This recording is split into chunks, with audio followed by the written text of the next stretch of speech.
அனைவருக்கும் வணக்கம். நம்ம சேனலுக்கு எந்த படத்தை பற்றி பார்க்க போறோம் அப்படின்னு சொல்லி பார்த்தோம்னா, இஸ் அப்படிங்கிற ஒரு படம் ஓடிடியில் ரிலீஸ் ஆயிடுச்சு. ஆகா பிளஸ் ஓடிடி பிளாட்ஃபார்மில். அதை தான் நம்ம இன்னைக்கு பார்க்க போறோம். சரி, ஓகே அப்படின்னு எடுத்துட்டோம்னா, இது வந்து ஒரு படமா ரெண்டு ரெண்டு பார்ட்டா மொத்தம் 4 கதையை ஒவ்வொரு வாரமும் ரெண்டு ரெண்டா ரிலீஸ் பண்ணியிருக்காங்க. பட் 4 கதையுமே வெவ்வேறு டைரக்டர்ஸ் தான் டைரக்ட் பண்ணியிருக்காங்க, வெவ்வேறு ஆர்டிஸ்ட் நடிச்சிருக்காங்க. இந்த 4 கதையுமே எவ்வளோ நேரம் அப்படின்னு பார்த்தோம்னா, ஒவ்வொரு கதையுமே கிட்டத்தட்ட அரை மணி நேரம் அப்படிங்கிற மாதிரி மொத்தமாக டூரேஷன் டைம் வந்து 2 மணி நேரம் தான் அந்த படத்துக்கோட டூரேஷனு. பட் இந்த 4 கதைக்குமே ஒரு புரிதல் இருக்குது. அந்த 4 கதைக்கு உண்டான ஒரு புரிதல் என்ன அப்படின்னு பார்த்தோம்னா, அந்த 4 கதையுமே செக்ஸை மையப்படுத்தி எடுக்கப்பட்ட கதை தான். இத்தாண்டி பார்த்தோம்னா அந்த 4 படத்துக்குமே மியூசிக் டைரக்டர் மட்டும்தான் ஒரே ஒருத்தர் தான், சுந்தரமூர்த்தி அப்படிங்கிறவர் தான் அந்த 4 கதைக்கும் மியூசிக் போட்டிருக்காரு. ஓகே, இதுல நம்ம ஃபர்ஸ்ட் கதை அப்படின்னு பார்க்கும்போது காமத்துப்பால் அப்படின்னா என்ன அப்படிங்கிறது இந்த படம் பார்த்தீங்கன்னா உங்களுக்கு தெரிஞ்சிருக்கும். பட் இந்த காமத்துப்பால் அப்படிங்கிற கதையை நான் சொல்றதுக்கு முன்னாடி நம்ம சேனலுக்கு புதுசாக பார்க்குறீங்க சப்ஸ்கிரைப் பண்ணுங்க. ஆல்ரெடி பார்த்துட்டு இருக்கவங்க லைக் பண்ணி ஃப்ரெண்ட்ஸுங்களும் அப்படியே ஷேரும் பண்ணுங்க. நம்ம சேனலுக்குலாம் பெருசாக ஒரு ரெஸ்பான்ஸ் தர மாட்டேங்குது, ரொம்ப கஷ்டமா இருக்குதுங்க. சரி, காமத்துப்பால் எடுத்துட்டோம்னா அதில் யாரும் நடிச்சிருக்காங்க அப்படின்னு பார்த்தோம்னா நம்ம ஐஸ்வர்யா தத்தா நடிச்சிருக்காங்க. இவங்க கூட பார்த்தோம்னா நம்ம வினோத் சாகர் ராட்சசன் படத்தில் வர ஸ்கூல் வில்லன் அவர் தான் அந்த படம் நடிச்சிருக்காரு. இந்த படத்தோட கதை அப்படிங்கும்போது இதுல மனோபாலவுமே நடிச்சிருக்காரு. ஓகே, இந்த கதைப்படி ஒரு ஸ்கூல்ல நம்ம ஐஸ்வர்யா தத்தா டீச்சரா இருக்காங்க. இதே ஸ்கூல்ல வினோத் சாகர் வாத்தியாரா இருக்காரு. இதே ஸ்கூல்ல நம்ம மனோபால சார் ஒரு தலைமை ஆசிரியரா இருக்காரு. பட் இருந்தாலும் இங்க வந்து செக்ஸ் எஜுகேஷன் அப்படின்னு ஒன்று சொல்லி தரணும் அப்படின்னு சொல்லி சொல்றப்போ நம்ம ஐஸ்வர்யத்தை தான் சயின்ஸ் டீச்சராக இருக்காங்க, இதை நீங்க தான் சொல்லித்தரணும் அப்படின்னு சொல்லி நினைக்கிறாங்க. பட் இருந்தாலும் இதை சொல்லி தரணும் அப்படின்னு சொல்லி நிறைய பதட்டத்தோட இருக்காங்க. பட் அங்க இருக்கிற பசங்க சின்ன வயசுல செக்ஸ்ன்னு என்னன்னு எல்லாத்துக்கும் பாடம் சொல்லி தர அளவுக்கு இருக்காங்க. பட் தான் இவங்களுக்கு அந்த தயக்கம் இருக்குது. பட் பசங்க இப்படி இருப்பாங்களா அப்படிங்கிறது அவங்களுக்கு தெரியல. அவங்களுக்கு ஒரு விளைவு ஏற்படுது. ஏன்னா பசங்க வந்து விட்டு படம் பார்க்கலாம் அப்படின்னு சொல்லி கேஸ்ட் வாங்கி வைக்கிறாங்க. பட் அதை நோட்டுக்குள்ளேயே வச்சு விடுறப்போ அது வந்து ஐஸ்வர்யத்தோட வீட்டுல போய் மாட்டிக்குது. மாட்டிக்கிறதுக்கு அப்புறம் என்ன ஆகுது அப்படின்னு பார்த்தோம்னா, இது யாரோட நோட்டு அப்படின்னு கண்டுபிடிக்கிறப்ப அந்த கிளாஸ்ல படிக்கிற ஒருத்தர் நோட்டு தெரிய வருது. தெரிய வந்ததுக்கு அப்புறமும் இவங்க என்ன நினைக்கிறாங்க அப்படின்னு பார்த்தோம்னா, இவங்களே கெட்டு போயிட்டாங்க. பட் இருந்தாலும் இவங்க அடுத்த ஒருத்தன் கெடுறதுக்குள்ள இவங்களோட எல்லாமே மாறணும், எல்லாமே திருந்தணும் அப்படிங்கிறதுக்காக இந்த பாடத்தை இவங்க எல்லாம் ஒரு விஷயம் மூலமா தெரிஞ்சுக்கிறோட ஒரு ஸ்கூல் டீச்சரை நான் உங்களுக்கு சொல்லித்தர தப்பு இல்லை அப்படின்னு சொல்லி தைரியமா அந்த பாடத்தை எடுக்கிறாங்க. இவ்வளவுதாங்க கதை. பர்ஃபார்மன்ஸ் எல்லாருமே சூப்பரா பண்ணியிருக்காங்க. ஐஸ்வர்யா தத்தா எனக்கு தெரிஞ்சு அவங்க இந்த படத்தை ஃபர்ஸ்டா பார்க்கணும் அப்படின்னு சொல்லி டவுட்டா இருக்குது. அந்த படத்துல அப்படி நடிச்சிருந்தாங்க. நல்லா எங்கெங்க தயக்கமா இருக்கணும், எங்கெங்க சிரிக்கணும், ஒரு ஸ்கூல் டீச்சரா எப்படி நடந்துக்கணும் அப்படிங்கிற நல்லாவே பர்ஃபார்ம் பண்ணியிருந்தாங்க. வினோத் சாகர் சாரும் சரி, நம்ம இறந்த மனோபால சாரும் சரி, கொடுத்த கேரக்டர் கரெக்டாக பண்ணியிருந்தாங்க. சரி, ஒரு கதைக்குள்ளேயே போயிருக்கணும். இந்த கதைக்கு மியூசிக் எல்லாமே நல்லா இருக்கு. ரெண்டாவது கதை அப்படின்னு சொல்லி எடுத்துட்டோம்னா ரீலோட் அப்படிங்கிறதா. என்னடா ரீலோட்னு ஒரு டைட்டில் வச்சிருக்காங்க ரெண்டாவது கதைக்கு அப்படின்னு சொல்லி பார்ப்போம். இந்த கதையில யாரெல்லாம் நடிச்சிருக்காங்க அப்படின்னு பார்த்தோம்னா நம்ம ஸ்ரீகாந்த் சார் மற்றும் இனியா 2 பேரும் நடிச்சிருக்காங்க. 2 பேருமே ஒரு எக்ஸ் லவர்ஸ். 2 பேர் வீட்லையுமே ஸ்ரீகாந்த் சார் வீட்டில் அவரோட மனைவி கிட்ட நிம்மதி இல்லை, இனியா கிட்ட அவரோட கணவன் கிட்ட நிம்மதி இல்லை அப்படின்னு சொல்லி வரும்போது எக்ஸலர்ஸ் 2 பேருமே ட்ரிங்க்ஸ் அடிச்சுட்டு அப்படியே பேசிட்டே இருக்காங்க. பேசிட்டு இருக்கும்போது 2 பேத்துக்குள்ளயுமே காமனாக ஒரு விஷயம் வருது. அந்த காமனாக ஒரு விஷயம் என்ன அப்படின்னு பார்க்கும்போது, இவரோட ஒய்ஃபுமே இவரை தொட விடுறதில்லை, பட் இவரோட கணவரும் இவங்களை தொடறதில்லை. அப்படிங்கிறப்போ 2 பேத்துக்குள்ளயுமே ஒரு பேச்சு ஏற்படுது. எனக்கு ஆசை இருக்காது அப்படின்னு சொல்லி அந்த இனியா கேட்குறப்ப சரி. அப்போ அதுக்குண்டான ஒரு பதிலை வந்து நம்ம ஹீரோ ஸ்ரீகாந்த் சொல்லுவாப்புல. அவர் சொல்ற பதில் அப்படின்னு சொல்லி பார்த்தோம்னா, குழந்தைங்க பெத்துக்கிற வரைக்கும் தான் மனைவி வந்து கணவன் கொஞ்சம், பட் அப்படி பெத்துக்கிட்டானா வந்து அதுக்கு அடுத்தது அவங்களுக்காக நம்ம உழைக்கணும் அப்படிங்கிறப்போ அந்த மைண்ட் ஸ்ட்ரெஸ், செலவு, கடன் அப்படிங்கிற ஒரு பிரச்சனையில அவனோட மைண்டு போயிடும். ஆனால் எப்பவுமே எல்லா கணவங்களுக்குமே ஏற்படுற பொதுவான விஷயம் தான் அப்படின்னு சொல்லி சொல்றாப்புல.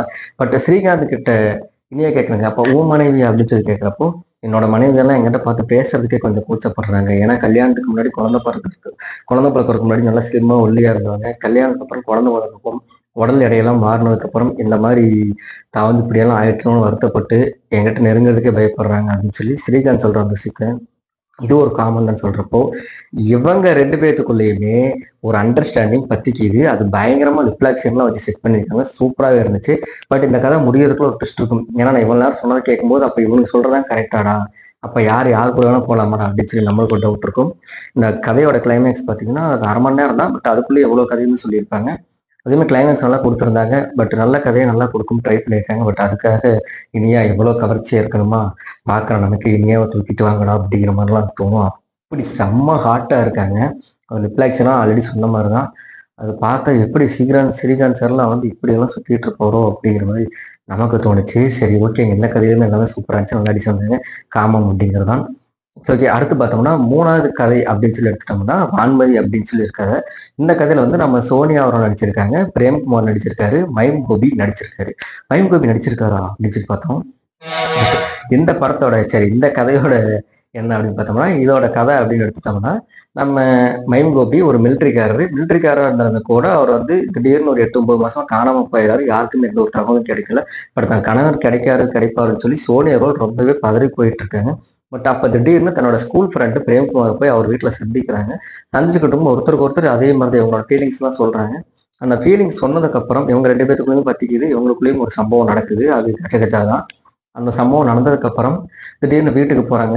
வீட்டுக்கு போறதுக்கு முன்னாடி பிரேம்குமார்ட்ட ஒரு விஷயம் சொல்லிட்டு போறாங்க. இப்ப நடந்த அந்த சம்பவத்தை பத்தி நான் உன்னை எப்பயுமே டிஸ்டர்ப் பண்ண மாட்டேன். இந்த செகண்ட் இதை நடந்துச்சு விட்டுரு அப்படின்னு சொல்லி விட்டுருவாங்க.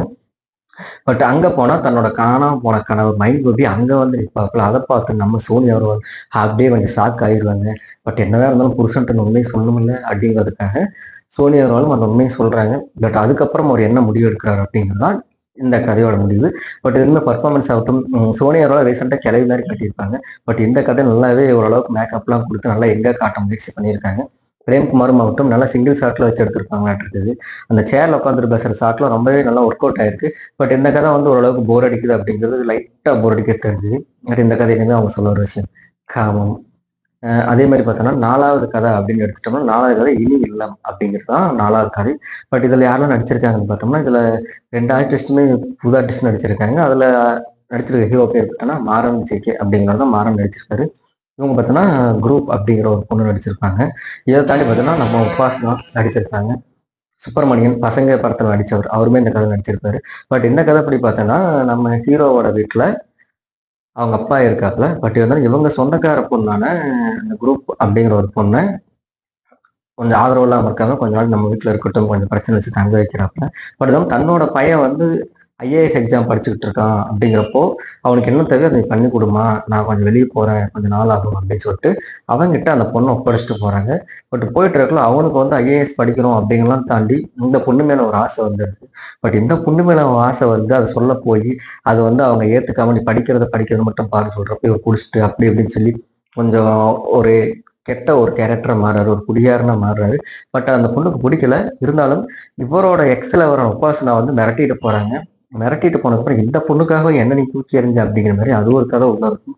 பார்த்தா படிச்சுக்கிட்டு இருக்கிற ஒருத்தனுக்கு வந்து அதெல்லாம் தாண்டி மைண்டுக்குள்ள ஒரு விஷயம் ஓடுது அப்படின்னா லவ்வாக தான் இருக்கும். அப்படிங்கிறப்போ இந்த லவ் எனக்கு உங்க மேலே தான் வந்திருக்குது அவன் மேலே வரல அப்படின்னு சொல்றப்போ அங்கே இவர் வந்து அங்கே வீட்டிலேயே இருக்கிற அந்த பொண்ணு மேலே ஆசைப்படுறாரு. பட் அந்த ஆசை கிடைக்கல அப்படிங்கிறப்போ நல்லா தண்ணி அடிச்சுட்டு எல்லாம் பண்றாரு. பட் அதுக்கப்புறம் 2 பேருமே லவ் பண்ணாங்களா இல்லையா, இவரோட எக்ஸ் லவர் இவங்க என்ன பண்ணிச்சு, இவர் ஐஏஎஸ் படிச்சாரா இல்லையா அப்படிங்கிறதா இந்த கதையுமே கூட.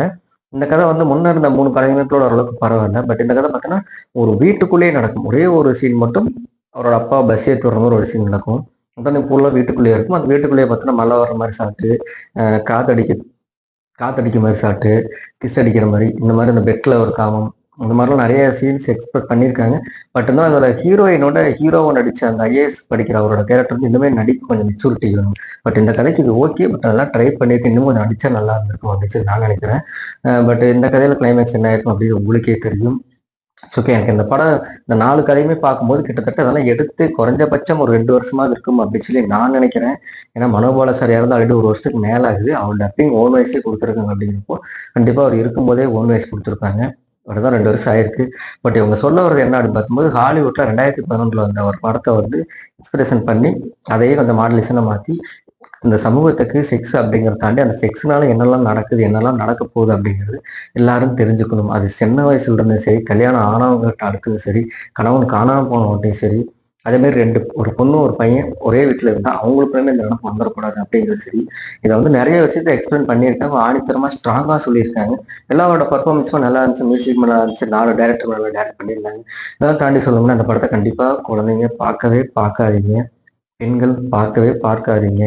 ஹார்ட் சீன்ஸ் அப்படிங்கிறது அவ்வளோக்கு விட்டுப்பட லெவலுக்குலாம் காட்டல. பட் விட்டுப்படம் பார்த்து 3 இந்த மாதிரி இதில் இந்த 2வது நான் சொன்ன ரீலோடு அந்த கதையை பார்த்துல அவன் வயிற்றுச்சல் செத்துருவான் அப்படின்னு சொல்லி நினைக்கிறேன். கண்டிப்பாக டைம் இருந்துச்சுன்னா பெண்கள்லாம் பார்க்கலாம்.